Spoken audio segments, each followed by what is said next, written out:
विद्यार्थियों सभी को नमस्कार। पूर्व में मैंने आपसे बात की थी कुछ जनरल बातें, और उसके बाद में मैंने सिलेबस के बारे में बात की, बिजनेस इकोनॉमिक्स के, और उसमें कुछ यूनिट्स में कुछ चैप्टर्स के बारे में मैंने बात की थी। और उसी आगे लेते हम बात कर रहे हैं इसी यूनिट सेकंड में। एक और इम्पॉर्टेंट चैप्टर है आपका इलास्टिसिटी ऑफ डिमांड।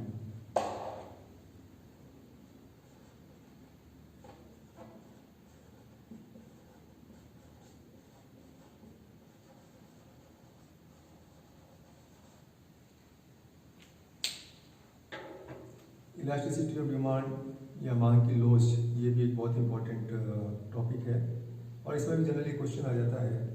मांग का नियम और मांग की लोच दोनों में से एक नए क्वेश्चन जरूर आता ही आता है।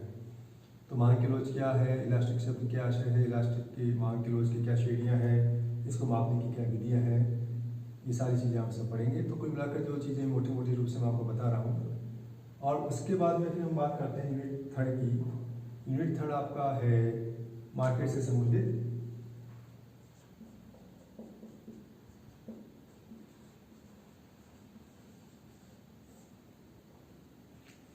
आप सभी बाजार जाते हैं, बाजार से वस्तुओं को खरीदते हैं, लेकिन वास्तव में बाजार क्या है, अर्थशास्त्र में हर चीज़ का अलग अर्थ हो जाता है। तो आपको ध्यान रखना है कि अर्थशास्त्र में बाजार सबसे क्या आशय है। बाजार कई प्रकार के हैं, हमारे यहाँ पे इकोनॉमिक्स में मुख्य रूप से बाजारों की श्रेणियाँ जो आपको पढ़नी है, कौन कौन सी श्रेणियाँ पढ़नी है आपको। पूर्ण प्रतियोगिता,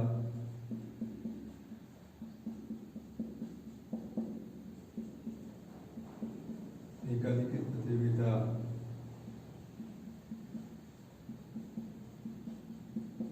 एकाधिकार,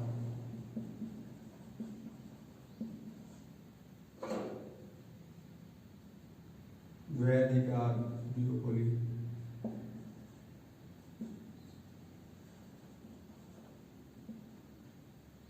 प्राइस डिस्क्रिमिनेशन, ओलिगोपोली,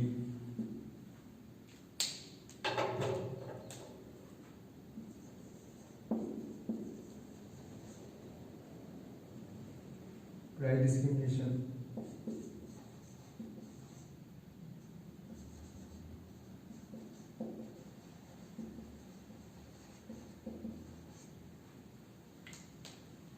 वगैरह। तो ये कुछ बाजार हैं जो आपको पढ़ने हैं। पूर्ण प्रतियोगिता किसे कहते हैं, पूर्ण प्रतियोगिता की विशेषताएं होती है, पूर्ण प्रतियोगिता में कीमत और उत्पादन कैसे तय होती है, फर्म का साम्य किस प्रकार होता है, उद्योग का साम्य किस प्रकार होता है, अल्पकालीन साम्य, दीर्घकालीन साम्य। तो डायग्राम्स वैसे ईजी हैं, लेकिन बहुत गलतियाँ होती हैं। उन गलतियों की ओर मैं आपसे बाद में बात करूँगा, क्योंकि अभी ये समय नहीं है उन चीज़ों को बताने की ओर। हम खाली आज एक सिलेबस आपसे, ताकि आपको एक आइडिया हो जाए कि आपको पढ़ना क्या है, क्योंकि हम जहाँ जा रहे हैं उस मंजिल तक जाने के लिए हमारे पास में क्या चीज़ें हैं, हमें कहाँ जाना है, ये आपको पता होना चाहिए। तो ये मुख्य रूप से आपका पूरा है पूर्ण प्रतियोगिता। फिर आपका आता है एकाधिकृत प्रतियोगिता, मोनोपोलिस्टिक कॉम्पिटिशन। शब्द बहुत मिलते जुलते होता है, बच्चे अक्सर गलतियाँ कर देते हैं। एकाधिकार, एकाधिकृत प्रतियोगिता, तो एकाधिकृत प्रतियोगिता मोनोपोलिस्टिक कॉम्पिटिशन होता है। और आपको एक चीज़ और ध्यान रखनी चाहिए कि आपको जब भी क्वेश्चन आते हैं एग्जाम में, उसको इंग्लिश भी देखें, इंग्लिश में क्या पूछा गया है। कई बार हिंदी में कन्फ्यूज हो जाते हैं, लेकिन आप उसका इंग्लिश वर्जन देखेंगे तो आपको समझ में आ जाएगा कि क्या पूछा गया है। तो मोनोपोलिस्टिक कॉम्पिटिशन क्या होता है। मोनोपोली और कंपटीशन दो शब्दों से बना है, तो इसका मतलब क्या है, इस बाजार में क्या होता है, सेम पैटर्न चलता है। अल्पकालीन साम्य, दीर्घकालीन साम्य, किस प्रकार कीमत उत्पादन निर्धारित होती है। इसी प्रकार एकाधिकार, मोनोपोली, मोनोपोली क्या है, मोनोपोली में किस प्रकार कीमत उत्पादन तय होती है, इसका अल्पकालीन दीर्घकालीन साम्य क्या होता है। फिर आपकी ओलिगोपोली, अल्पाधिकार, जिसमें कुछ क्रेताओं का अधिकार होता है, अल्पाधिकार, वो आपको पढ़ना है। और इसके अलावा प्राइस डिस्क्रिमिनेशन, विविधात्मक एकाधिकार या कीमत विभेद, जो बहुत ही इंपॉर्टेंट है, कई बार क्वेश्चन आता है। कीमत विभेद क्या होता है। आप देखेंगे कि कुछ विक्रेता एक्स से अलग कीमत लेते हैं, वाई ग्राहक से अलग कीमत लेते हैं, तो क्यों वो अंतर करते हैं, उसके क्या कारण है, बहुत सारे इसके आधार होते हैं, वो आपको सारे पढ़ने हैं। तो ये आपका था यूनिट थर्ड। यूनिट फोर्थ आपका है डिस्ट्रीब्यूशन थ्योरी, वितरण के सिद्धांत।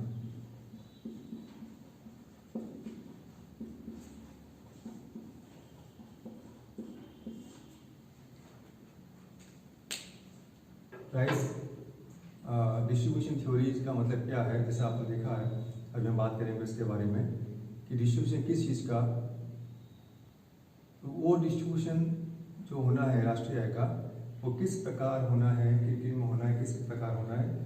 तो जो डिस्ट्रीब्यूशन के जो है हमारे पास में मुख्य रूप से एक तो होता है रेंट,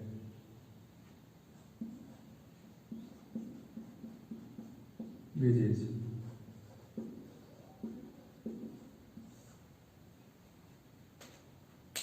तो वो आपको ध्यान रखना है कि रेंट या इसको हम इकोनॉमिक्स में लगान बोलते हैं,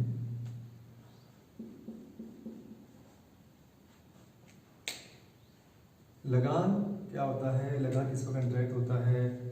और इसमें मुख्य रूप से दो थ्योरीज हैं जो आपको पढ़नी है, रिकार्डो का लगान सिद्धांत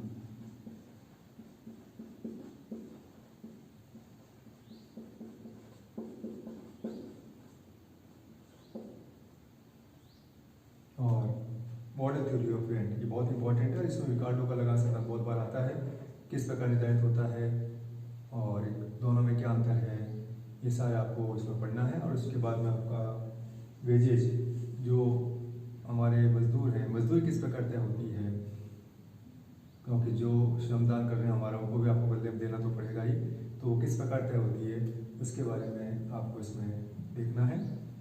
और अंतिम जो आपका है उसमें फिर दो डिस्ट्रीब्यूशन के जो हमारे हैं, एक आपका इंटरेस्ट थ्योरी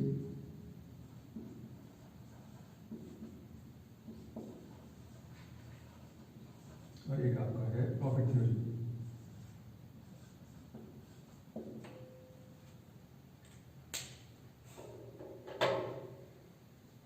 इंटरेस्ट थ्योरी का मतलब है ब्याज का सिद्धांत और दूसरा आपका लाभ का सिद्धांत है। ब्याज के भी बहुत सारे सिद्धांत हैं, classical theory of interest, new classical theory, Keynesian theory of interest, modern theory of interest, और बहुत बच्चे इसमें कन्फ्यूज हो जाते हैं। लिक्विडिटी प्रेफरेंस थ्योरी इसको बोलते हैं केन्स की, वो आपको पढ़ना है, ये बहुत इंपॉर्टेंट है, कई बार क्वेश्चन आता है, तो वो आपको उसमें ध्यान रखना है। और फिर आपका है प्रॉफिट थ्योरीज। प्रॉफिट थ्योरीज में भी रिस्क थ्योरी है, अनसर्टेनिटी थ्योरी है, डायनामिक थ्योरी है, मॉडल थ्योरी है, यानी कुल मिलाकर थ्योरीज बहुत ज़्यादा है। आपको उसके बारे में मैंने मोटा मोटा एक आपको अनुमान लगाया, एक दिया है कि आपको क्या क्या चीज़ें पढ़नी है, ताकि जब आप पढ़ें तो आपको एक नई चीज़ नहीं लगे। तो कुल मिलाकर अभी जो चीज़ें हैं, और सब इसमें किताबें बहुत सारी होती हैं। फर्स्ट ईयर में कोई एक किताब नहीं होती है, जैसे कुछ तो होती है टेक्स्ट,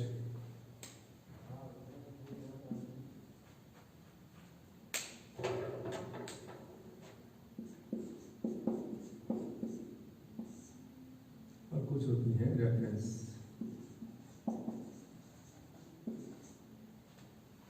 अभी तक आप जो पढ़ के आए हैं टेक्स्ट, यानी एक किताब आपकी है जिसमें आपको सब मिल जाता है। और रेफरेंस का मतलब होता है कि आपको जब जैसे आप हाई स्टडीज़ में जाएंगे, पीजी करेंगे, तो आपको कुछ किताबों का आपको सपोर्ट लेना पड़ेगा। वो एक किताब सफिशिएंट नहीं होती जिसमें आपको पूरा कोर्स मिल जाए। तो यहाँ पे हमारे पास में बहुत सारी किताबें हैं, लेकिन मुख्य रूप से जो किताबें बुक्स हैं, जो जैसे बी एल ओझा है,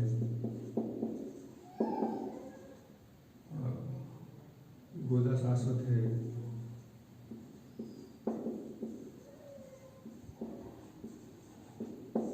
ये दो तीन किताबें हैं जो पॉपुलर हैं, और आप इसमें से कोई भी किताब देख सकते हैं, और इसका पूरा कोर्स आपको लगभग मिल जाएगा। तो ये एक आपको मैंने आज बिजनेस इकोनॉमिक्स का एक आपको मोटा मोटा एक बताया है कि क्या क्या चीज़ आपको पढ़नी है। किताबें आपकी हमारे यहाँ इसमें पूर्व भी कहा था, लाइब्रेरी में अवेलेबल है। आप उनको जब ये कॉलेज खुल जाती हैं तो आप उसके लिए आप यहाँ पे ले सकते हैं और अपना पढ़ाई शुरू कर सकते हैं। और जब तक मैं आपको ऑनलाइन पढ़ाई शुरू करा ही रहा हूँ। Thank you very much.